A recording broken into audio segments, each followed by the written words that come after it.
Ja mida siis Varro reaalselt ütleb, seda saame loomulikult vaadata juba Fookuses saatest. Siin on see klipp olemas. Aga muuseas, mida ma veel ütleksin omalt poolt ära on see, et vaata kõik need, kes karjuvad, et see leppe on väga halb ja mingil juhul seda vastu võtta ei tohi, seda tuleb tagasi lükata ja kõik ja nii edasi.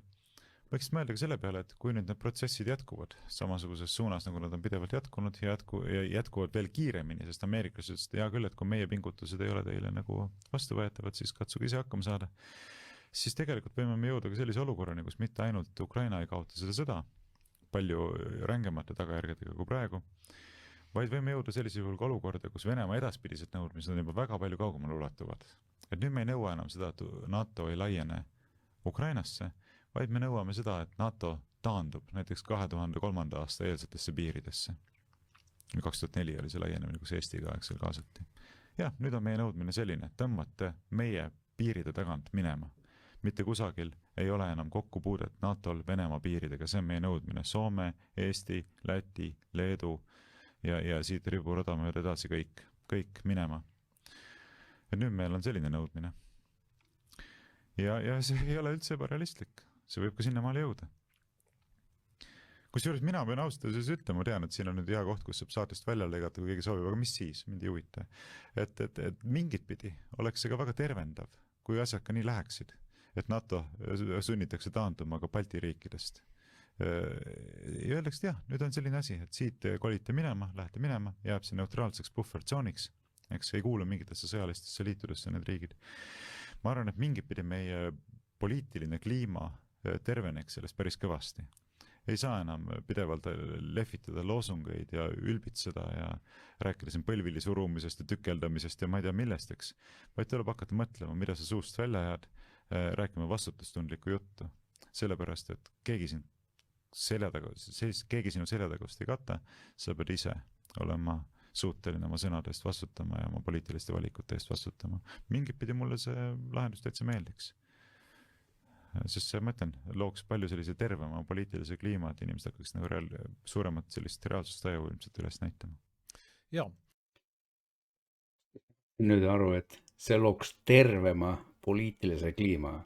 Need rumalad inimesed, need 2 rumalat inimest ei saa sellest aru, et esimese Eesti Vabariigi ajal me jõudsime olla iseseisvad ainult mingi hädised 20 aastat. Nüüd me oleme üle 30 aasta vabad olnud ja tänu sellele, et me jõudsime NATO-sse. Euroliitu me astusime ja kuna see on olevat olnud majandusliit. Aga nüüd, mis te nüüd arvate, kas tõesti need 2 rumalat inimest ei saa nüüd sellest aru, kui nende tahtmise järgi läheb, et Venemaa vallutab ka Ukraina ja me astume NATO-st välja, mis te arvate, kes on järgmine? Loomulikult oleme meie järgmised ja 39-40 aasta, mis näitas, mäletate, nad ju rääkisid kogu aeg, et Eesti astus vabatahtlikult Nõukogude Liitu ja vot minu küsimus on, et kas siis vabatahtlikult sõitsid poliitikud, president Sibiri vangilaagritesse, vabatahtlikult astusid mehed seina äärde ja nad lasti maha. Need 2 rumalat inimest soovivad seda korrata. Me oleme puutumata olnud ainult tänu NATO-le. Ja need rumalad inimesed ei taha sellest aru saada. Need olid siis Varro mõtted meie Fookuses saates. Mingis mõttes oleks väga tervendav Eesti poliitikale, kui me ei oleks NATO liikmed. Русский город! Наши миги сядут в Риге, наши танки будут в Праге! Iga mees peaks oma sõnade eest ise vastutama ja selget seljatagust ei oleks, millele pidevalt kogu aeg viidata. Selles saates ma ise tegelikult seda asja ei kommenteerinud, sellepärast et aeg hakkas juba otsa saama ja saade tuli tuli ära lõpetada ja otsad koomale tõmmata, aga tegelikult täna ma plaanin välja tuua ka enda positsiooni. Et mida teha NATO-ga, milline peaks olema Eesti ja NATO suhe. Tegelikult, kui vaatame nüüd reaalsust, siis ma olen täiesti veendunud ja ütlen seda kogu lihtsusega välja, et NATO on kogu Eesti välispoliitika sisu ja vorm. Meil puudub iseseisev välispoliitika. Ja see, ütlen veel kord, et see rumal inimene ei saa sellest aru, et tuletage meelde, kuhu venelased on selle 30 millega aasta jooksul rünnanud. Ei ühtegi NATO maad. Moldaavia 90. aastad ei olnud NATOs.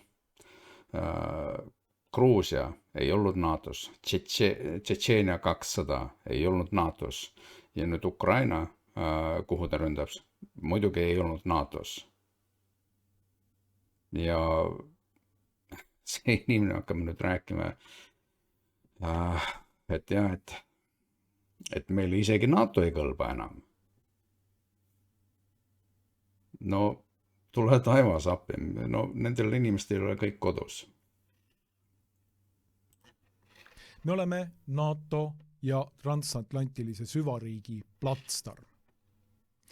Eesti valitsus ei ole iseseisev, vaid nende raison d'être, kui kasutada prantsuskeelset väljendit, või pealisülesanne on pakkuda asehalduri teenust transatlantilisele võimukeskusele. No nemad tahaksid muidugi teenust pakkuda Kremlile ja öelda neile Dobro Bazalovad ja no vot, õppis nüüd ära ühe prantsuskeelse killu ja sellega siin nüüd ennast näidata targa inimesena, no ei lähe läbi. Me ei ole unustunud ajalugu ja no nii loll ei saa ikkagi olla, et ja kutsuda siia ja kõik see 30 aastat, mis me oleme siin nüüd ilma nende mõrvarite ja kurjategijateta elanud, kes ei ole kunagi aksepteerinud Eesti Vabariiki ega meie iseseisvust ega meie piire. Ja nüüd need tahavad need siis ilusti jälle loovutada. No kujutage ette, kui palju siia tuleks siis neid jutumärkides vabastajaid uuesti ja meist enamus sõidutatakse jälle sinna Sibirisse. Seda need 2 rumalat inimest nüüd siis propageerivad. Kas te tahate seda? Ei, mina kohe kindlasti ei taha seda. Kogu Eesti sõjaväeline, jõustruktuuride ja poliitiline ladvik on tegelikult selle eesmärgi teenistuses. Kas siis vabatahtlikult või mingis kombinatsioonis nendest 2. See on reaalsus.